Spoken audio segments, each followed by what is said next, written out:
Welcome to Literary Libations with Librarians. And this week we are going to be sharing books that make us laugh out loud. As we share these books with you, if you are interested in getting your hands on them, there are several ways you can go about doing that. The first way is you can call your local branch of the Monroe County Library System and just let them know that you heard about the book on Literary Libations and let them know what the title of the book is, and they will assist you in getting that. The other way, if you prefer to request the book online, you can go to our online catalog and request a physical copy of the book. That might be a hardcover, a paperback, an audio on CD, or a large print. And then there are books that are going to be available in digital format. We have two platforms for digital items. The first is Overdrive, and the app for Overdrive you may hear referred to as Libby. So Overdrive, Libby, same thing. And Overdrive provides downloadable ebooks and downloadable audiobooks. And then we also have Hoopla, which provides downloadable ebooks, downloadable audiobooks, and also movies, music, and graphic novels. And the great thing with Hoopla is that there's never a wait.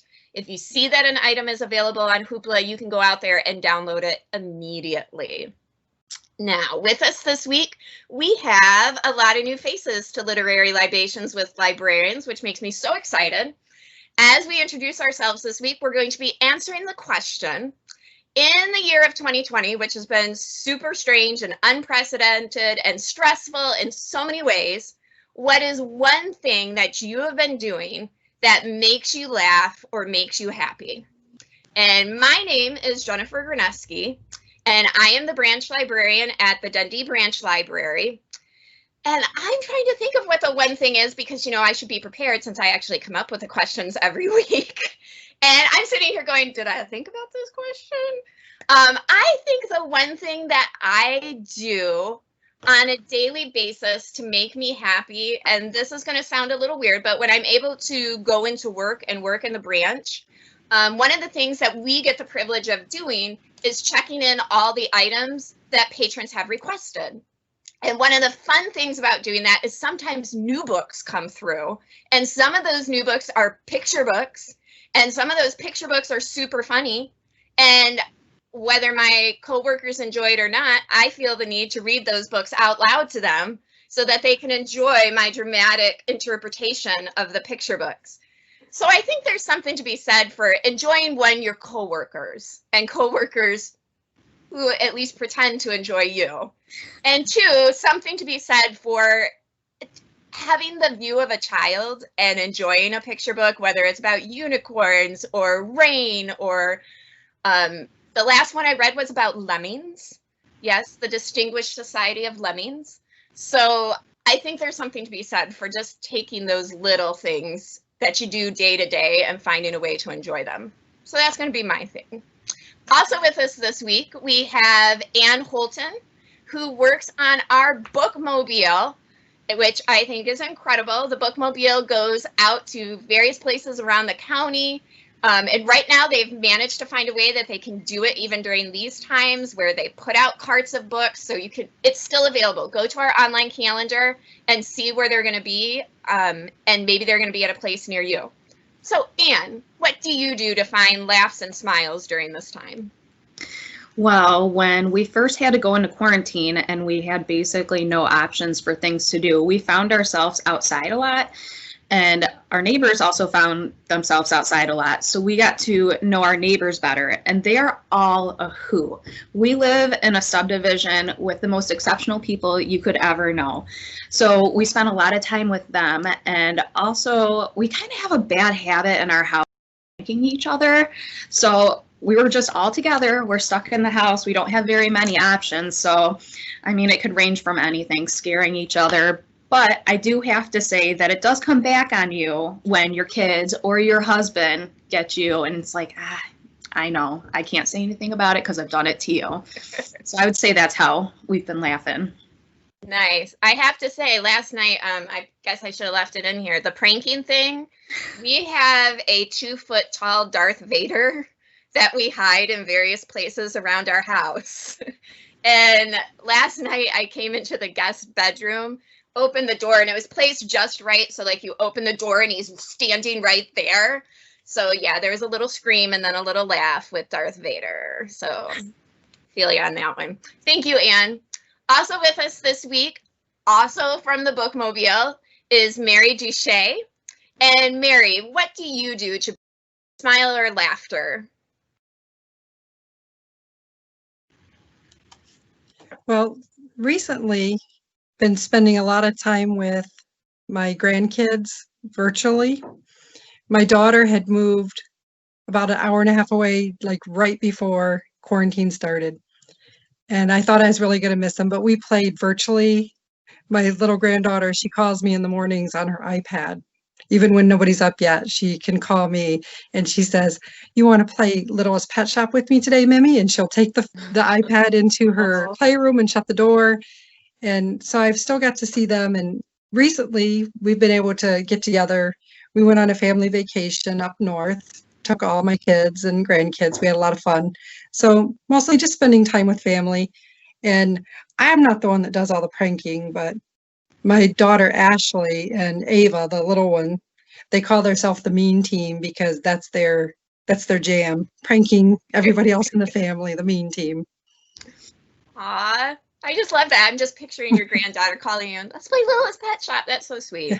That grandparent relationship is so important.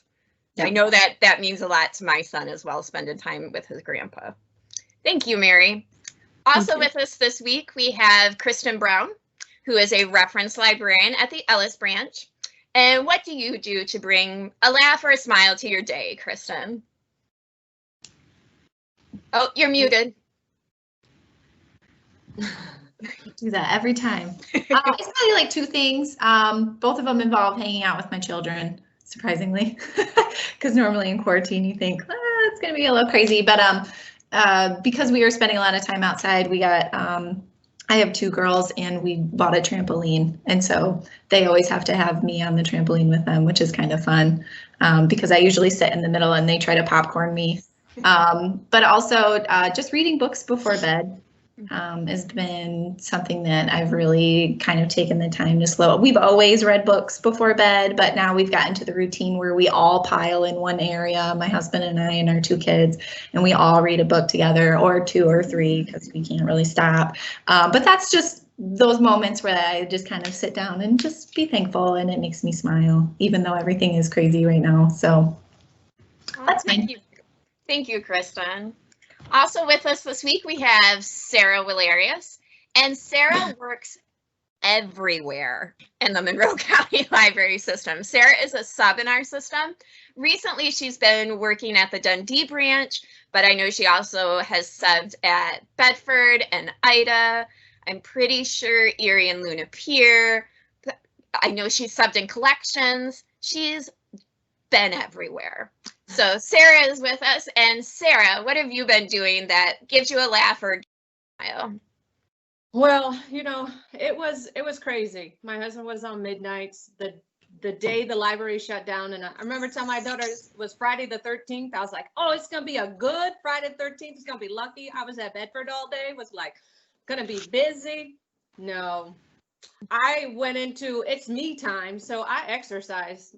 I left. I had to leave the house. I gave up sugar and just started exercising. I was reading so much. I think I was reading like 4 books a week. My daughter was calling my mom on FaceTime because, you know, they still had to read their 20 minutes a time. So she was reading to my parents a chapter book, and she'd be so funny because she would get the book and she'd be like, "What's this word?" She's like holding it way up. They're like, "I can't see it." She's like, "Well, what if I spell it to you?" You know, so it was fun with them. Like, just go spend time with them. Lately, since the house is decorated, and I love spiders as like decorations, not like the living ones. She has this one that she hides in like lunch boxes, and she'll put them in the eggs and in cereal boxes. So you literally jump out of your skin when you're like, "Oh my God, there's a spider." She laughs, and then she'll rehide it again. So that's been our pranks lately. I was going to say, I see a theme here. Many of our families are like, you know what's enjoyable to me? scaring the rest of my family. So good. Thank you, Sarah. And finally with us this week, we have Marsha Langenderfer, a reference librarian at the Bedford Branch Library. And if you know Marsha, Marsha is known for bringing smiles and laughs to other people. So what do you do to give yourself a smile or a laugh, Marsha? Well, I thought it was funny that Anne led with pranking as well, because I told her I was going to talk about my puppy again, because I can relate to her because she's only good for so long and then she's naughty, and I find that so funny.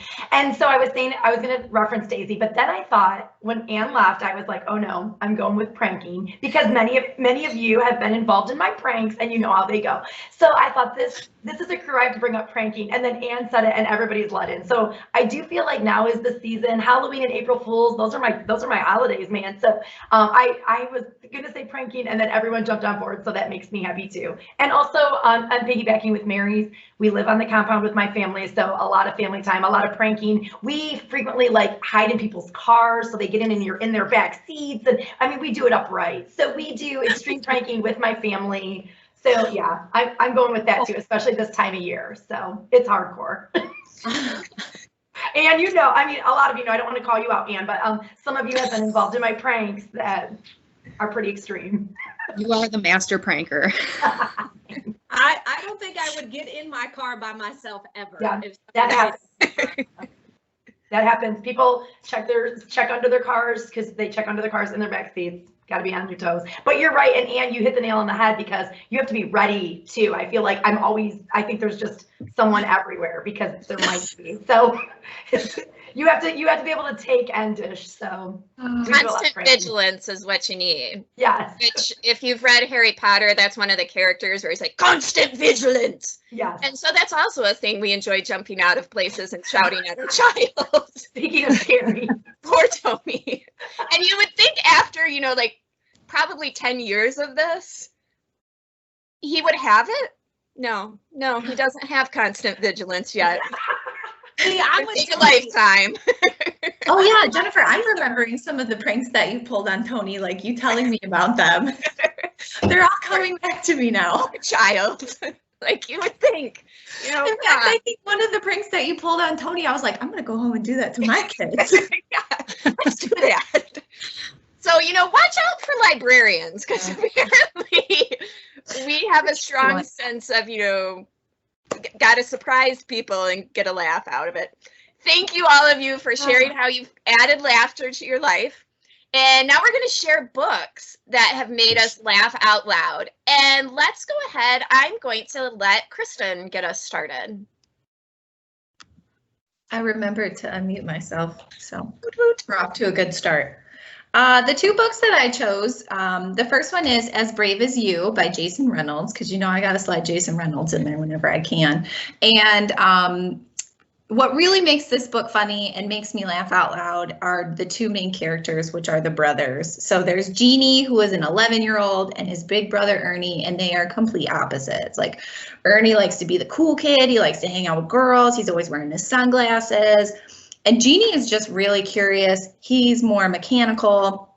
He keeps this notebook with him where he writes down all these questions, anything that comes up.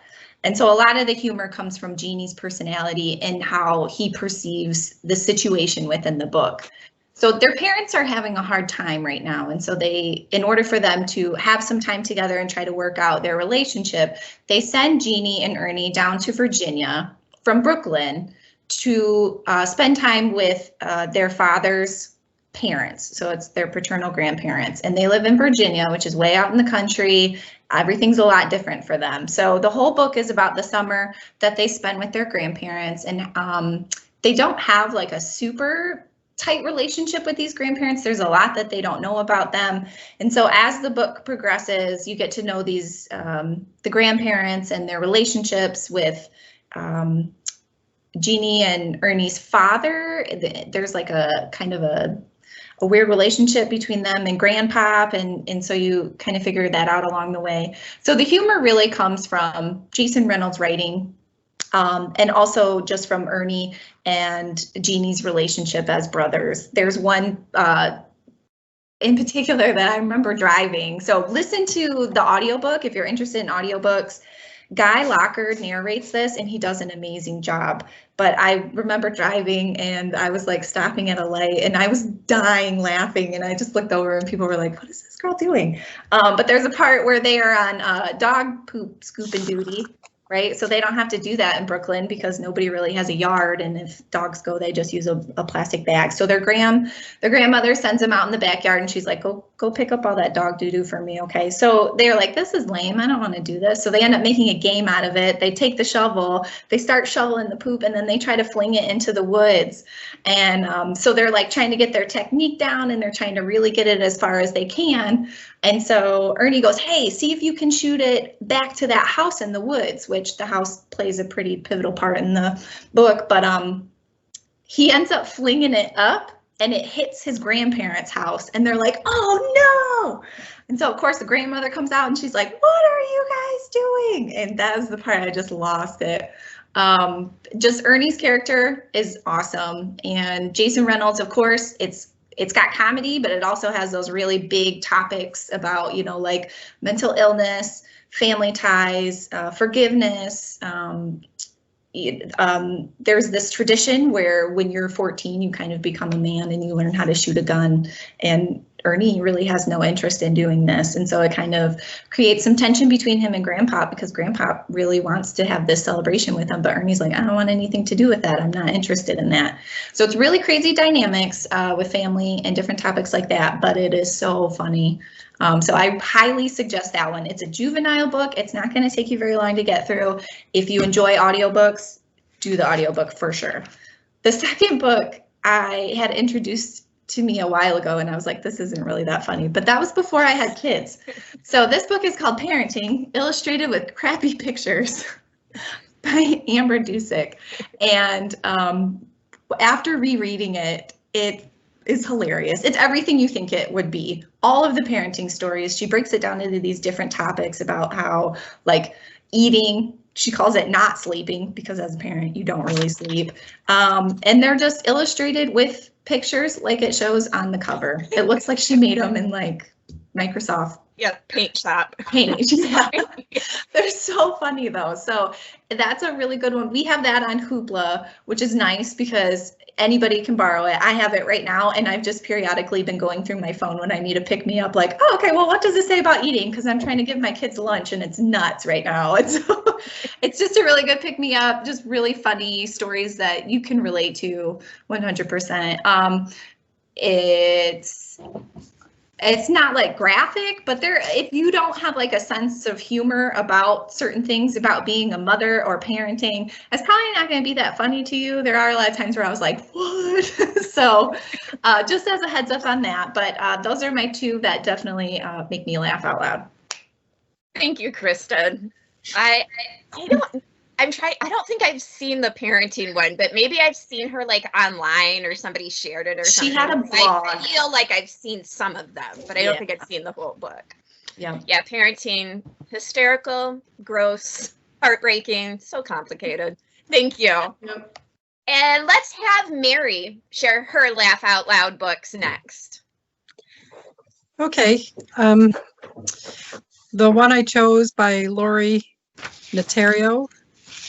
I forgot to bring the book in here with me, but I believe the title is, oh, there it is. The Idiot Girl and the Flaming Tantrum of Death. She has quite a few books out, and they all have really funny titles like that. I read it because a coworker when I worked at Dorsch told me that it was just hilarious, had to read it. Lucy loved it, so I thought I'd try it. And I did like most of her books. And I just think she's really funny. I think I would really like to have a friend like her, because I'd like to be around her to hear these outrageous stories in person. And let me see. She's a very real person that I can relate to. I like her kind of humor. She's like any one of us, you know, who hasn't made a bad judgment call or made a fool out of ourselves in public. And this is the kind of book, it has short stories in it, so you can just pick it up and read a short story here and there, you know, between chores, whatever you're doing. But I ended up reading the whole book in one setting, and then I had to call my daughters so that I could read chapters to them that I thought they would find hilarious, which they did. We laughed our heads off. We thought it was really fun. I like how she writes about being a people watcher, because I think we all do it, but I could never sit down and tell the story about what's going through my head while I'm watching people do crazy things that would make it funny for you to listen to, but she does. She finds a way to do that. It's a really fun book, especially if you've been reading a lot of deeper things and you just want to have a laugh. Just pick it up, read a chapter or two. There was one, I'll just tell one little part of one of the stories at the very beginning of the book. She goes to a boutique because as she's walking by, she sees this gorgeous white blouse that she just falls in love with. So she goes in this boutique and she goes in the dressing room to try it on, and it's too small, but she decides, well, I love it. I think I can fit it. So she gets this shirt on herself and literally is like in a straitjacket. She can't get it back off because it's so small. And as she's trying to get the shirt off, she rips a fingernail and then she's got blood all over the shirt. So she has destroyed this shirt by trying to get it off. And so then she has to buy it because she, trying to fold it strategically so the sales lady won't see that she's destroyed the shirt. And that's the only reason she's buying it. But I can relate to that because I have been stuck in clothes in dressing rooms before, and it's not fun. And I don't know, I'm not saying her books are for everyone, because I was laughing so hard I was crying reading some to my husband, and he just stared at me like I'd lost my mind, and he did not find it funny at all. But oh man, that's me. I enjoyed most of her books. I'm not saying the whole thing is hilarious. There's parts where you're like, oh, this is a little slow here, but the parts that are funny, they will make you laugh out loud. And I did enjoy her books for that one. And then my other read I chose was a recommendation from my daughter, The Hyperbole and a Half. And it's illustrated with, you can see on the cover there, her cartoons that she draws. They're very simple, but she's funny. She's telling stories about her life as a child. She'll tell the memories, how she remembers them from a child's viewpoint, which is hilarious because she exaggerates. Everything's exaggerated. She suffers from depression, so this is the way she's coping with her depression, and she's enlightening people about it, but yeah, in a funny way. She's able to laugh at it and laugh about it and try to get through it. And it kind of is relatable right now during this COVID thing, I think, because we're all in this state where we don't know what's going to happen today, tomorrow, the next day, and you're unsure of things, but yet you just have to keep moving and find ways to enjoy what's going on around you. But her drawings are really funny. I mean, I love her drawings, and she has some chapters in there about her dogs, and I love animals. So I think my favorite part of a lot of her stories are the ones that involve either her childhood dog, Murphy, or as she calls her does she call him the special dog? Or Yes. the simple Simple dog, yes.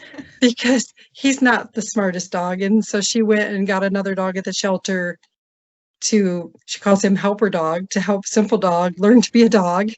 And it doesn't work out for her, but she enjoys her animals and all their craziness. And I think I remembered when I was reading this, I remember at one point my daughter Corey was still at home, probably in high school, and I remember her doing the simple dog test on our dog. But at the time I didn't know what she was doing, but now I do, and I'm gonna have to tell her. I asked her, did our dog pass the test? Because I remember seeing her performing the simple dog test on our dog Daisy. Is that the one where you threw the blanket on him? Yeah, you call a bunch of different names, like in an excited way, like here lamp, here refrigerator, and then you say their name, and if they come to their name, they know their name, and then you put a blanket over them and see how long it takes them to get out. Another one was show a treat, put it under a cup, and see if they can figure out how to get it. And I like I said, I do remember her doing that to our dog now that I think about it, because I asked her, I remember saying, what are you doing? And she says, I'm seeing if Daisy's smart. And I think she was still in high school at the time, but I'm not sure.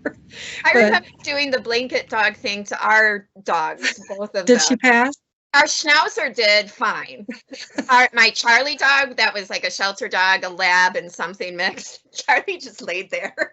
It's like, well, if you want to put me under a blanket, I guess I'm cool with that. Like, he had no interest getting out from under it. He was just like, yeah, this is fine. That's cool. It just, Yep. it was just funny how she said at one point she was trying to cheat to help her dog pass the test because she didn't think she could handle a dog that failed this test that she had read about. And she couldn't even cheat to get the dog to pass the test. So, but it was really funny. I enjoyed the book. It's so funny. It is. Anytime I'm so I read glad you it, talked about that one, Mary. I end up that not every part, because there are parts that are more serious, but there are parts in there like I'll just start reading it, and I've read the book several times, but I'll start reading it and I'll start crying because I'm laughing so hard from it.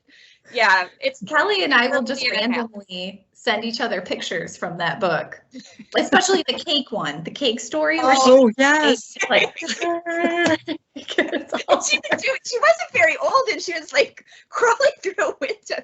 Yeah, you need to read the book because we're not going to do it justice here. I'm just going to start laughing and crying again.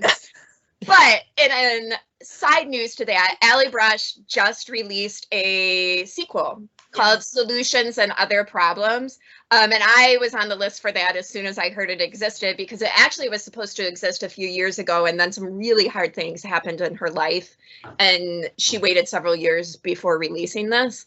And it also has points where I was laughing so hard I was crying, but it even though Hyperbole and a Half has dark moments, I feel like Solutions and Other Problems has darker moments. So it's this weird tension between life is really hard, but it's also absurd and hysterically funny at times. And that's sometimes what makes it worth living, and the people that you love and care about. So it's darker. I feel like in parts it's a little stranger. But if you liked Hyperbole and a Half, I feel like you got to pick it up and just see what's going on with Allie and have those laughs again. It's good. Allie Brush, 2 thumbs up. Thank you, Mary. And let's have Sarah share her laugh out loud books next. All right, so like I said, I'm a huge reader. I literally read three books a week. My first book, The Honeymooners, I was at collections wrapping the new books that come out to the libraries in the plastic, and saw this book and was like, oh, okay, yeah, this one sounds really funny. COVID hit, it's sad, all our new books sad. So I'm always on the list when I see them when I'm down there at collections. So this one is called The Honeymooners, and it's about twin girls. One is pretty skinny, the other one does not feel pretty and skinny. The pretty and skinny one is getting married, and she wins like every contest in the world. So her wedding was free. Well, her wedding was a disaster, to say the least. Like, think of Bridesmaids, but a little cleaner. But everybody gets this bacteria from eating the buffet. And I had to look it up. It really exists in this seafood, because she won an all-you-can-eat seafood buffet. So she also won a honeymoon, but she can't go on it because her and her fiance are now like throwing up and everything, and they're very sick. So her sister goes with the best man, who she hates, who has told her from day one, I do not like you. So they're pretending to be married on this wedding, and it's just hilarious, all the things that they have to do together, because her sister literally planned her whole life, the whole wedding, like minute by minute, like you would plan your Disney vacation. And the sister's like, I am nothing like her. Like, I don't want to do any of this stuff. But yeah, this one was like laugh out loud tears. You were like, oh my God. And then you're yelling at the author like, okay, come on, like just get to it. Like, what is going to happen at the end? So this was you got to read it. It took me a day. It was during COVID. I was like, yes, I'm laughing. I would be the planner. I just want everybody to know that. I would be the planning sister. Right? I would be the no fun planning sister. My other book, I came across this when I was doing the senior route for our patrons with that go to all the senior places. And this is Harriet Beamer Takes the Bus. We have it in lots of different, it's in to be repurchased for the regular book. Right now we have large print, but this is hilarious. This is Mom, you need to downsize, like the house is too big, you're too far away, you need to come move to California. And she lives in, I want to say it's Virginia. She's like, no, I'm not ready. She keeps putting it off. And they say, well, so finally they just come and say, we put the house up for sale. It's going to be selling. You have to come. She's like, I will, but I have to take my salt and pepper collection with me. And I'm taking the bus. So like this older lady does not like technology. She doesn't want to drive. So it's her journey as she takes one bus to another bus to another bus to get to California, all the way across the world, and the people she meets. It is hilarious because you could only imagine how I know my mom would be traveling across as she's meeting people. And yeah, she's trying to help everybody, you know, because now she's grandma and you just love everybody. And yeah.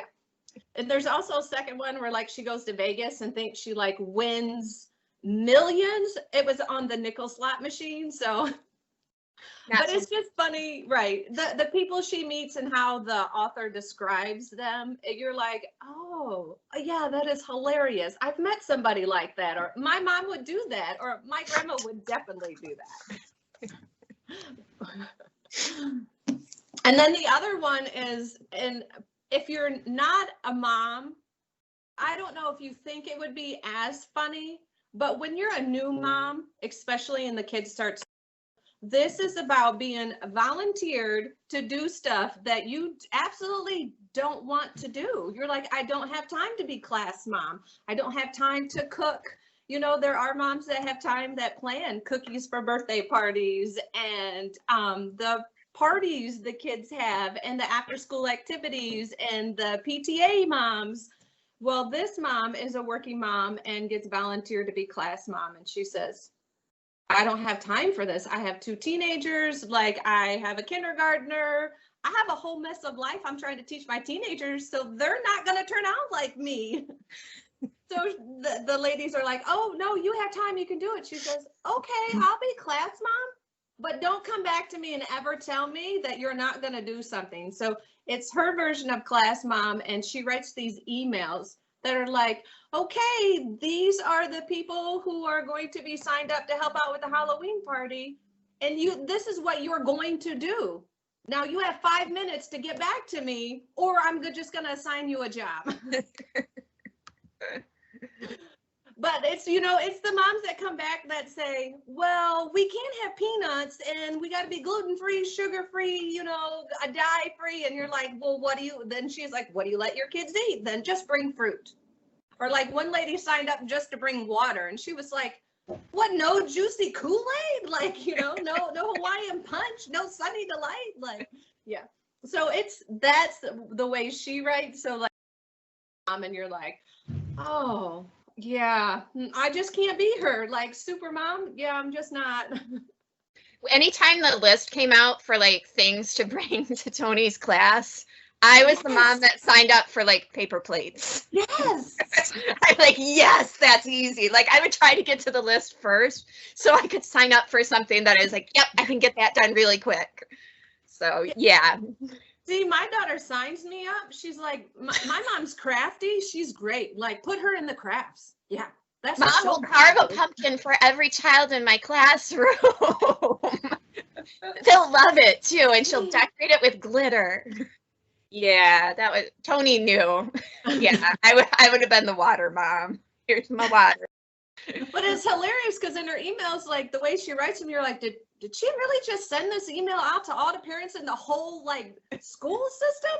Yup, she did. I was like, whoa, she's gonna be called into the principal's office, but the principal's like, I don't have time to deal with this, Mom. I think it's hilarious. She's actually getting her students and her moms involved. So, hey, I don't care how she writes it. Sure, she gave you 5 minutes to respond to what you wanted to do. You didn't respond. She's like, well, I'm signing you up. Seems fair. All right, thank you, Sarah.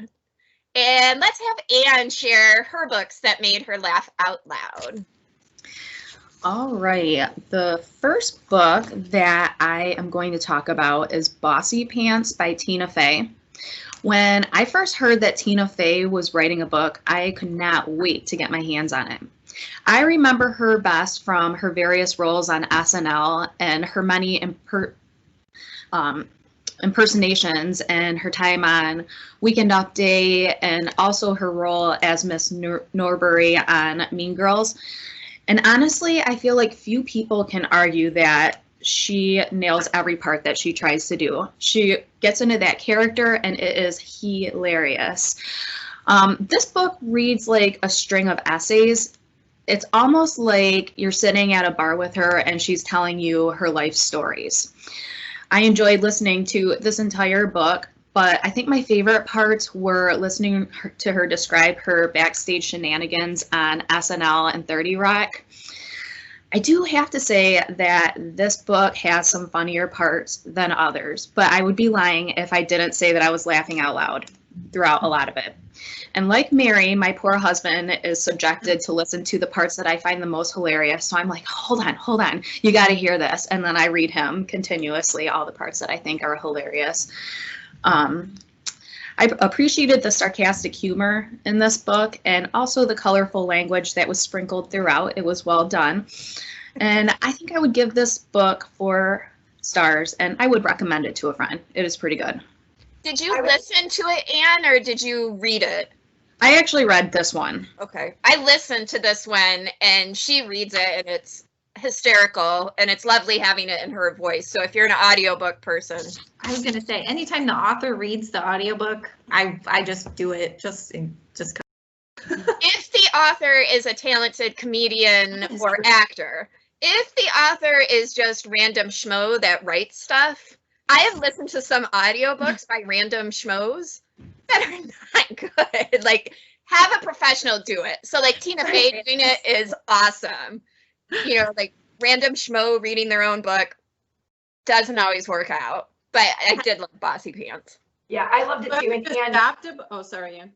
that's okay. When you said you were going to read these or pick these choices, when you said Bossy Pants and then Yes Please by Amy Poehler, which didn't make it, I thought, yep, the dynamic duo, because they play off of each other. And so I've loved both of those, listening to them as well. They were very funny. I actually didn't end up picking the Amy Poehler book because I felt like Tina Fey and Amy Poehler are so similar. Not that her book wasn't good. It was, and it was hilarious. But I ended up going with Man Up, Tales from My Delusional Self-Confidence by Ross Matthews. Oh my gosh, you guys. I love Ross Matthews. He is my favorite. And I knew that this book was going to be amazing before I picked it up. And it did not disappoint. I first heard of Ross Matthews when he appeared as Ross the intern on The Tonight Show with Jay Leno. And then later on, I got to know him a little bit better when he was on the round table as a panelist on Chelsea Lately. You guys ever watch that when it was on? I have a few favorite comedians from there. I would say Sarah Colonna, Josh Wolf, Fortune Feimster, but Ross is my all-time favorite. Love with his fun spirit and his giggle and his high-pitched voice, and he just had a way about him where he could talk and be funny, but he wasn't mean-spirited about it. You didn't get the sense that he was just trying to tear somebody apart. So Man Up is a light-hearted, entertaining read from beginning to end. The book begins with Ross saying, "Hello, dear reader. It's me, Ross from television. So now that we're best friends." Oh, by the way, we totally just became best friends. What? Any book that starts like that, like it would be my dream to be best friends with Ross Matthews. I envision endless brunches and mimosas and talking about all things fabulous. He just really does it for me. He is hilarious. But all joking aside, he gives a glimpse into his earlier days and the struggles that he faced throughout his life, just learning how to celebrate and accept himself. He came across different challenges and he explains them in a funny and hilarious way. Ultimately, he's sending a message about self-acceptance. And I think that this book is relatable to anybody who just doesn't fit the mold. I would give this book 5 stars, and I would totally recommend it to a friend. You are honestly missing out if you haven't read it. And this one is on audio, so I did listen to it, and it is the best. I highly recommend it because he's the best. I'm going to have to get that one. I know, it's going down my list. Write it down. I need some happy books. I need Thank some you, good Anne. audiobooks. Have you guys ever started an audiobook, couldn't stand like the voice, and then was like, oh no, I can't listen to this, and like just immediately ejected? Yeah. I don't know if I have. No. I don't think I've ever given up on one. I'm trying to think. I've had some where I'm like, wow, that's really annoying. The worst, the horror one, and it was read by a man who could not, like, don't try and do a woman's voice, just kind of make your voice a little lighter. But he made every woman sound like this. And that was really annoying because not all women talk like this. Oh my goodness. Yeah, that one, but it was a book I wanted to read and it was a horror novel, so I stuck with it. Sadly, there weren't that many women characters, so I didn't have to listen to this. So, oh my goodness. I listened to the Hunger Games and the audio book of it, and like her voice had like she would say like Peter, you know, she had like a different accent. So like when the movie came out, I was like, wait, why doesn't their voices sound like that? That's not at all like Wrong. Why is it not matching the audiobook? I know, I was so disappointed. Like, wait, she doesn't have an accent? Oh, I couldn't watch the movie. I was like, my husband was like, stop it, like stop talking during the movie. That's going to be a really small segment of watchers of the Hunger Games movies. Like, there's a pretty large segment that are like, well, that's not like the book. And then there's a segment that's like, doesn't care. And then there's Sarah who's like, well, the voice is wrong because it doesn't match the audiobook. Dang it. Oh, thank you, Anne.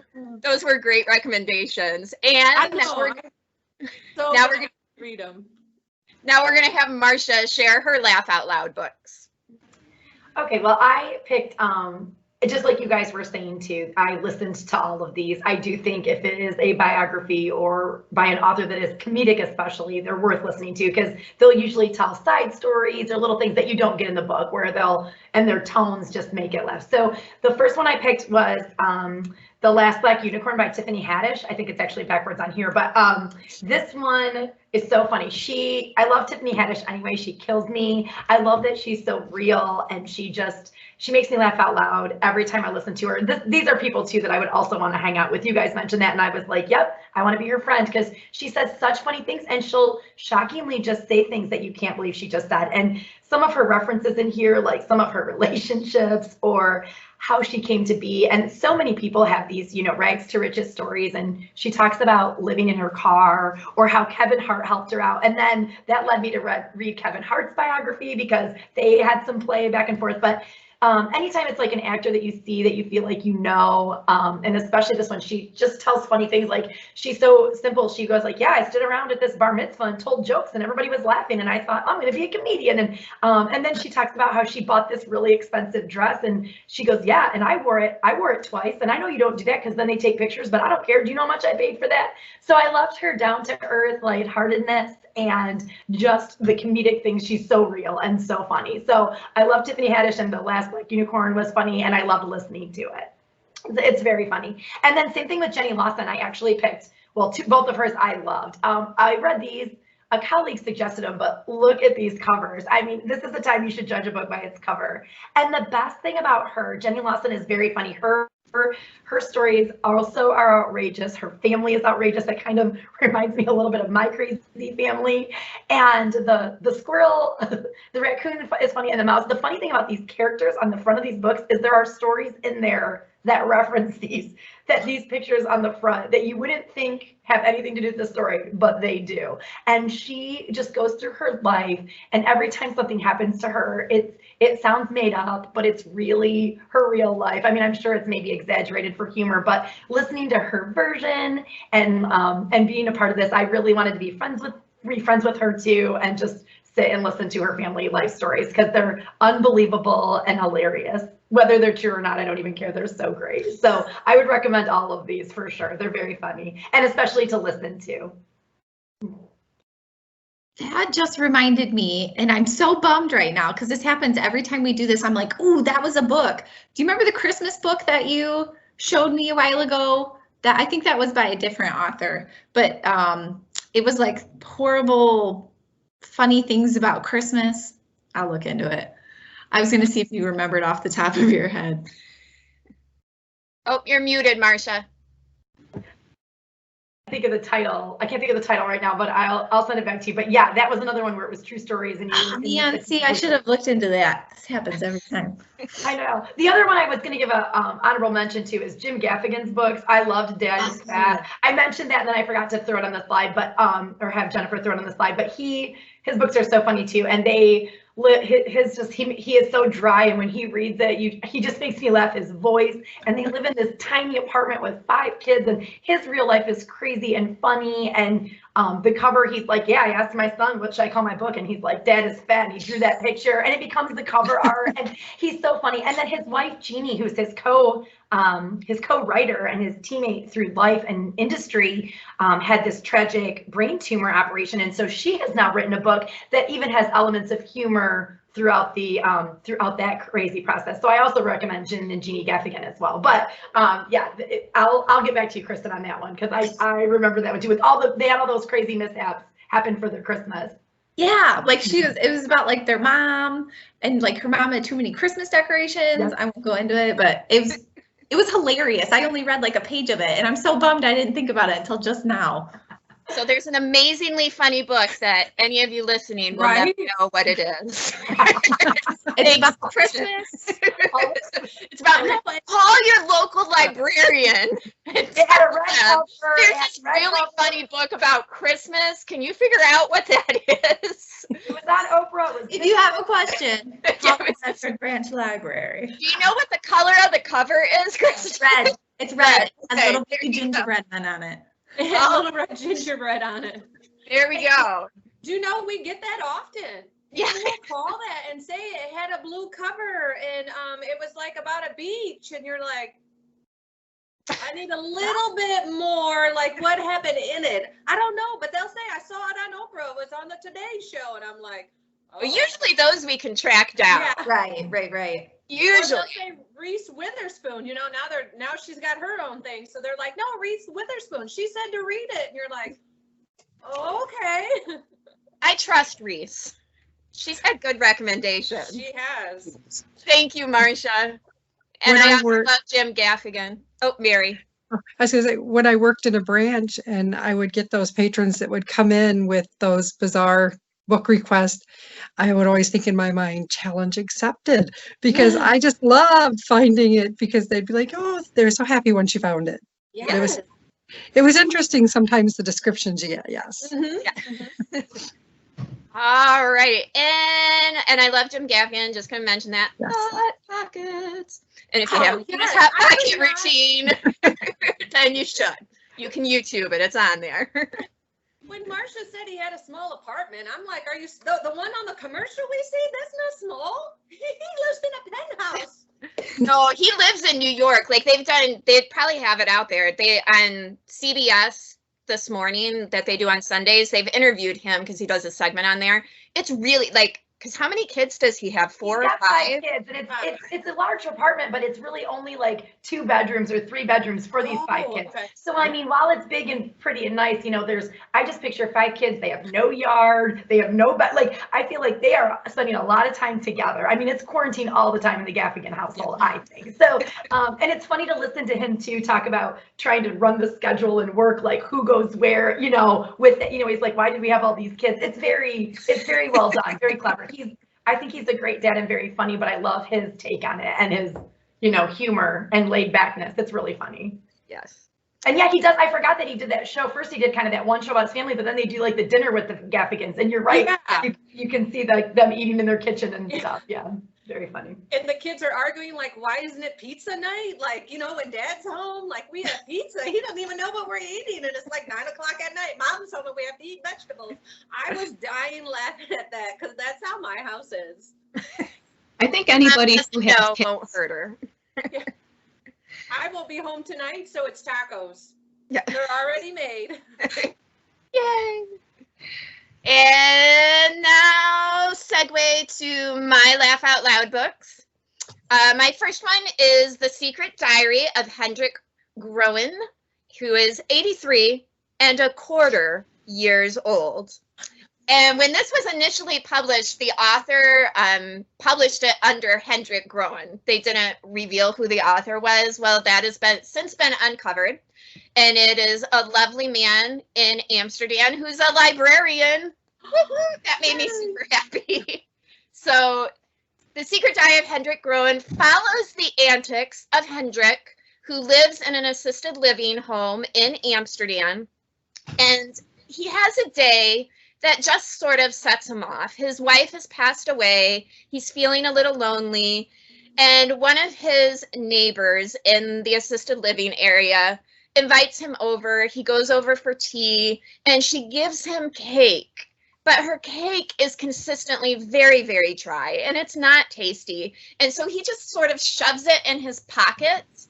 And then when he leaves her place, he takes the cake because he doesn't know what else to do with it and puts it in the fish tank, the communal fish tank there.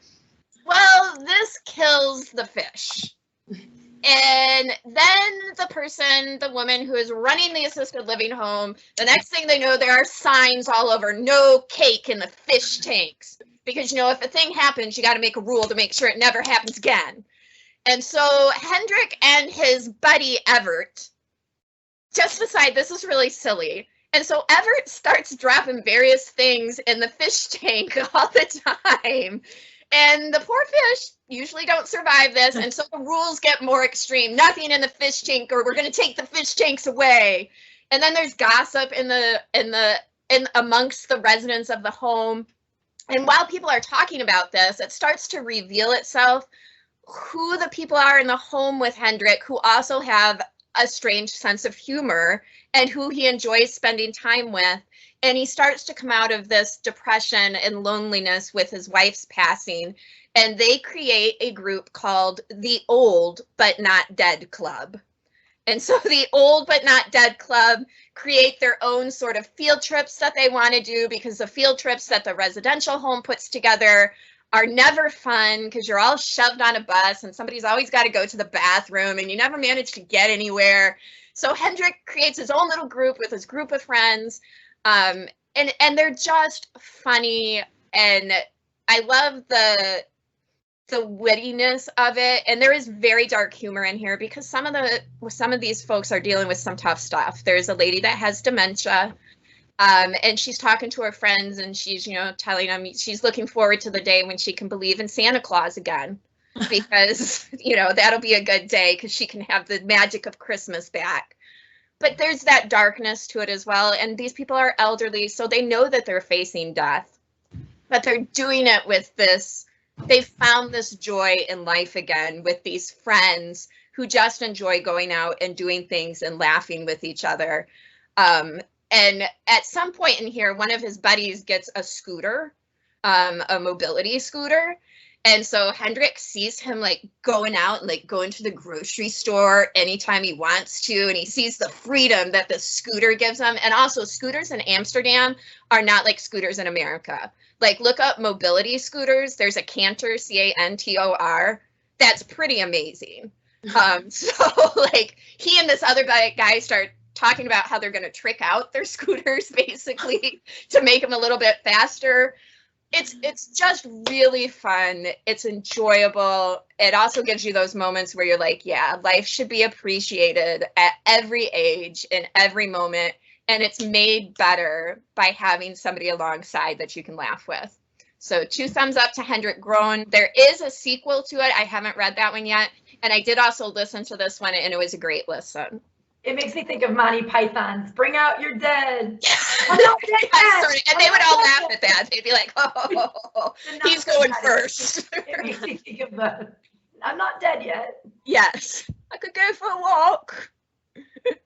And my other one is a very short one, and probably says a little bit about me, that I find a book about sad animal facts to be funny, but it is intended to be funny. And the other really awesome thing about this is that Brooke Barker, librarian, who wrote this, and it actually started as she would find these facts out, and then she would make little cards for her friends and give them to them. So you can see on the cover, the sad animal fact is that cats can't taste sweet things. And then the poor sad cat says, "Tell me about ice cream again." You know, just tell me about ice cream. And each page is exactly like that. Each page has one animal, one sad animal fact. And I just love her illustrations. I love this guinea pig. Guinea pigs sleep with their eyes open. And the guinea pig says, "That way I can't see my nightmares." Because I don't know, what does a guinea pig having nightmares about? I don't know. Pigs can't see the sky because of how their eyes are placed. Like, that makes me sad for pigs. The crows never forget a face. The author was in an interview, and the interviewer asked her, like, what is the animal fact that has stuck with you the most? And she said, the crows never forget a face. If you upset a crow, not only will he remember it pretty much forever, he's going to describe your face to every crow he knows. I live in constant fear that I've accidentally committed some crow faux pas I didn't even know existed, and all the crows hate me now. I just thought that was hysterical. It's absurd and silly, and I just think that these are really funny. And if you want to know the truth about all of these sad animal facts, because Brooke Barker is a librarian, at the end of the book there is an appendix, and it gives you a reference for where she got each of these facts. So if you're like, I'm not buying that pigs can't see the sky, you can go and look and see where she got that from. And sometimes, just to be aware of, there's one, I gotta remember what it is, but it refers to turtles. Sometimes the reference in there isn't to all turtles, it's to a specific species of turtles. So be aware, she gives you those specifics if you want them in the appendix. But my review on this one, when I wrote it up in Goodreads, was literally, "Wah!" That was my review. So I kind of figured, well, it must have made me laugh out loud. It's been a few years since I've looked at it. And if you really love sad animal facts, also available is sad baby animal facts. So then you can get sad baby animal facts. And I can see those of you that are like, no, that's not funny. And then those of you that are like, it's sort of funny, I'm totally checking that out. I love sad animal facts too. I think, Jennifer, you're the one who told me to read it, probably.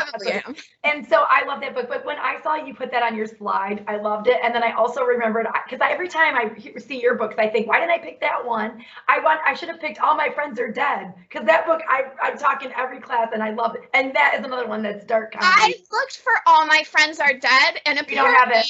We don't have it anymore, because I was going to do that one, and I was like, oh, no more. But we can get it for you through Melcat. So if you're like, hey, I want that book about all my friends being dead, it's actually the example we can get that for you. It's the example I use for Melcat in all of my classrooms, so that I can bring that book up and talk about it, and then show them how to get it. And then a lot of them want it. But I saw sad animal facts, and I thought, oh yeah, that's another good one. Yes, it is. We should put another purchase request for it. No, because then I can't use it. People can't use it for Melcat. Yeah, they tell every time I get it in, they're like, "Why don't you just order this?" And I'm like, "No. I like that as my example." No, you can't have that one. All right, thank you to all of you for joining in. This has been very fun. Thank you for sharing your Laugh Out Loud books. Next week, we are going to be talking about our favorite villains. Sort of getting into the October spooky spirit. So our favorite villains next week. Thank you again to those of you who shared your books. Thank you to those of you who are listening. And we hope that you had a great week and you have one next week. Bye.